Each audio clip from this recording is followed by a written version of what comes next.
Olá, novamente, turma do quinto ano. Vamos continuar com nossa videoaula de hoje. Pronto, descansaram aí um pouquinho, não é? Deram uma respirada, fizeram uma atividade, mas a videoaula de hoje ainda continua, não é? A gente vai para outra área agora do conhecimento e vamos continuar estudando. Hoje é dia 18/5/2021, dia da semana terça-feira. Nossa aula agora é de matemática e ciências naturais. E nós vamos estudar sobre o que são ímãs. Pronto. Vamos lá, então? Para começar aí, a Pro colocou um texto informativo, né? Com a hora da leitura. Vamos lá. História do ímã. Como será que o ímã surgiu? Há quanto tempo ele apareceu, hein? Na vida das pessoas? A descoberta do ímã foi há vários séculos antes de Cristo, e não há só uma versão para a descoberta.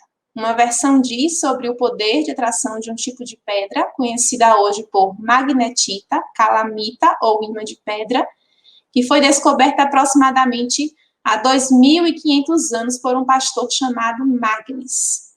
E existe também uma outra versão que sustenta que muitos séculos antes, na região de Magnésia, na Ásia Menor, foi encontrada uma grande quantidade de um mineral de ferro que possuía uma atração por quase todos os metais férreos e recebeu o nome de magnetita, em homenagem à região da descoberta desse mineral. Em 11 anos depois de Cristo, os chineses descobriram a propriedade direcional do ímã natural e usavam essas pedras para construírem as primeiras versões da bússola, favorecendo assim a orientação em viagens. Fato que ficou bastante conhecido por nós e usado pelos europeus no período chamado de Grandes Navegações. William Gilbert, o primeiro em estudos profundos da eletricidade e do magnetismo, chegou à conclusão em seus estudos de que a Terra era um gigantesco ímã. Então, há muitos anos atrás, o ímã foi descoberto e, a partir disso, né, estudos têm sido feitos para que ele possa ser usado em vários objetos. E a gente já pode contar aí com a criação da bússola e de outros equipamentos usando o ímã para que ele fizesse parte da nossa vida até hoje. Mas para a gente começar a falar sobre ímã, é importante a gente perceber um pouquinho sobre as propriedades dos materiais. Do que é feito um ímã? Tem algum ímã produzido ou ímã é tirado da natureza? Mas assim, por que o ímã? Por que ele atrai? O que tem no ímã? Cada material ele é composto de substâncias diferentes. Cada uma dessas substâncias tem características e propriedades que são consideradas no desenvolvimento de produtos feitos com esses materiais. Então, existem aí nos diversos materiais que são oferecidos pela natureza e que, a partir desses, são matérias-primas para a construção de novos materiais, de equipamentos, né, de utensílios. Tem algumas propriedades que são próprias de cada material. Existem propriedades que são chamadas de propriedades organolépticas. São aquelas propriedades ligadas aos sentidos. Então, cheiro, sabor. Os materiais também possuem propriedades químicas, que estão relacionadas à composição, do que esse material ele é feito. E existem também as propriedades físicas, que estão relacionadas à massa, à densidade, às transformações que podem ocorrer com cada material. Mas aí o ímã, qual é a propriedade do ímã? Olha só, a propriedade do ímã é uma propriedade física, que é o magnetismo. O magnetismo é um fenômeno físico de atração entre metais e ímãs. Os ímãs, eles formam um campo magnético ao seu redor, o qual proporciona atração ou repulsão. Então, o ímã pode atrair, mas ele também pode, ó, fazer o contrário, não é? Colocou aqui o desenho da bússola, que foi um dos primeiros equipamentos, né, criados pelo homem utilizando o poder, a propriedade física do magnetismo.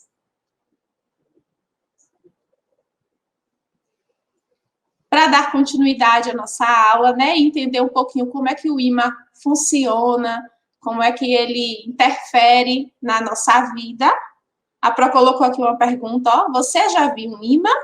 Eu acredito que todos já tenham tido contato, né, com um ímã, com um pedaço de ímã, com essa propriedade do magnetismo, porque é algo comum em nosso dia a dia.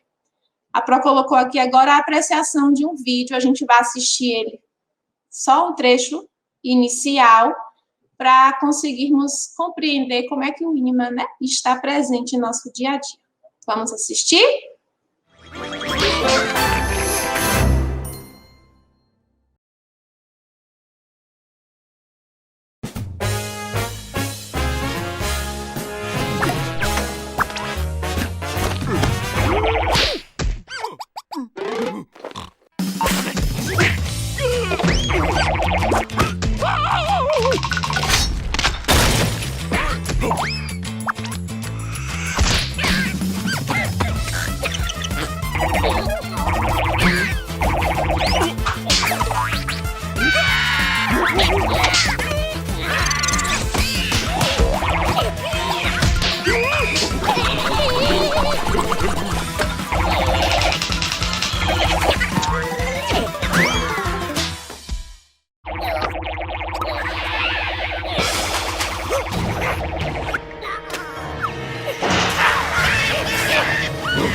Pronto.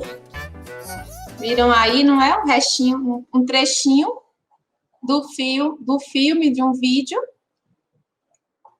E aí deu para entender um pouquinho sobre como o ímã funciona, não é? O ímã é um material que atrai outros materiais, normalmente os metais. E aí a gente vai se perguntar um pouquinho, o que são ímãs? Um ímã é um corpo que gera campo magnético ao seu redor. Ele pode ser classificado de duas formas. Nós temos os ímãs naturais, é quando se trata de óxido de ferro, um mineral encontrado na natureza, que recebe o nome de magnetita. Então, quando o ímã ele é feito a partir desse material, ele é um ímã natural. A própria rocha, né, já tem um campo magnético ao seu redor e já vai atrair metais, alguns metais. Lá na história do ímã, inclusive, uma das versões contadas, quando fala que o pastor que descobriu essa rocha, ele percebeu por conta do seu cajado, né? Conta a história, que tinha uma ponta de metal e também dos pregos que prendiam seu chinelo, que grudavam nessa rocha, que, assim, se descobriu ser a magnetita e passados os anos, e descoberto toda a capacidade de magnetismo, foram sendo transformados e utilizados como ímã. Mas tem também os ímãs artificiais, que são construídos com ligas metálicas ou materiais cerâmicos, que ao serem submetidos a fortes campos magnéticos, adquirem também as propriedades do magnetismo. Então, normalmente, esses ímãzinhos, né, que a gente já compra pronto, normalmente eles são ímãs artificiais. As propriedades dos ímãs. Vamos lá. Os ímãs, eles têm capacidade de atrair outros objetos, especificamente alguns metais, como o ferro. É bom lembrar que não são todos os metais que são atraídos pelos ímãs. Por exemplo, o ouro, os materiais que fazem, que produzem, por exemplo, as medalhas da Olimpíada, eles não são materiais atraídos pelo campo de magnetismo dos ímãs. O ouro, a prata, o bronze, eles não são atraídos pelos ímãs, né? Mas os metais, principalmente o ferro, é um dos materiais em que esse campo de magnetismo ele tem um grande poder de atração. As regiões onde os campos magnéticos são mais intensos em um ímã denomina-se polos magnéticos. E aí eles são classificados como norte e sul. No caso, norte é o polo positivo e o sul o polo negativo. Ao aproximar os polos magnéticos de dois ímãs, podemos verificar duas situações: repulsão, se os polos aproximados são iguais, ou atração, se são polos diferentes. Então, quando a gente aproxima dois ímãs, a gente pode perceber que às vezes ele vai grudar, porque vai ter uma força que puxa, né, um para o outro, ou eles podem também se repelir. A gente tenta juntar e tem uma força que impede que os dois ímãs se juntem. Isso acontece por conta dos polos negativo e positivo. Se os polos estiverem iguais, eles não vão se juntar. Eles só vão se atrair se forem polos diferentes. Então, o positivo atrai o negativo atrai o positivo. Positivo com positivo não vai ter atração, negativo com negativo também não vai ter atração.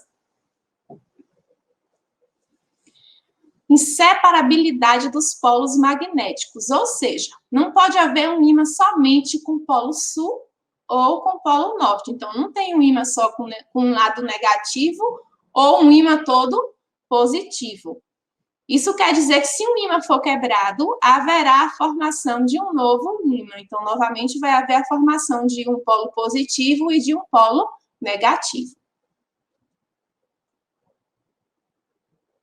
Alinhamento com os polos geográficos da Terra, que ocorre se o ímã estiver posicionado de uma maneira em que poder mover-se livremente. Como já havia falado, né, a Terra é considerada um grande ímã. Então, a gente tem aí o Polo Norte e o Polo Sul, que também tem propriedades magnéticas. E é através dessa propriedade que as bússolas funcionam, não é?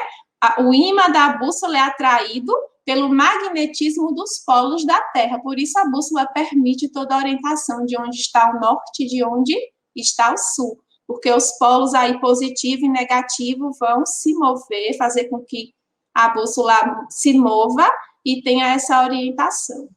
O positivo atraindo o negativo atraindo o positivo, porque os polos iguais não se atraem. Mas aí, qual é o poder de um ímã?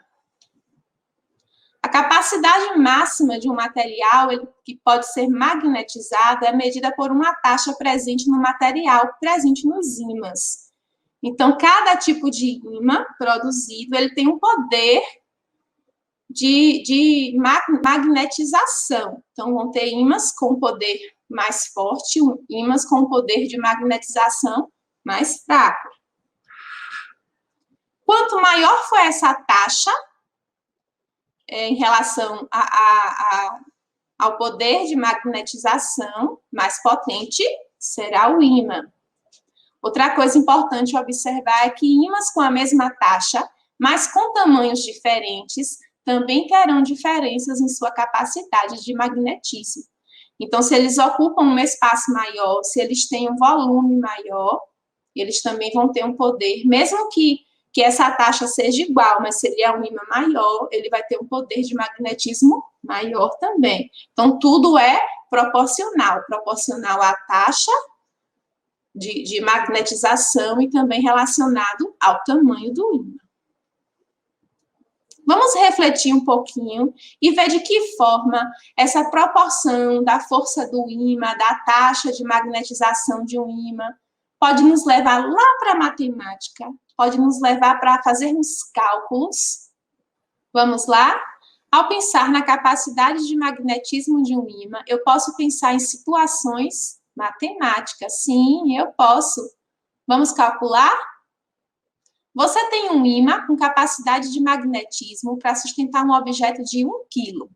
Quantos objetos eu conseguiria sustentar se eu tivesse 50 ímãs? Se você tiver 50 ímãs, olha só, para achar essa resposta, nós fizemos um cálculo de multiplicação, então aparece aí o sinal de vezes. 50 vezes 1, que é igual a 50.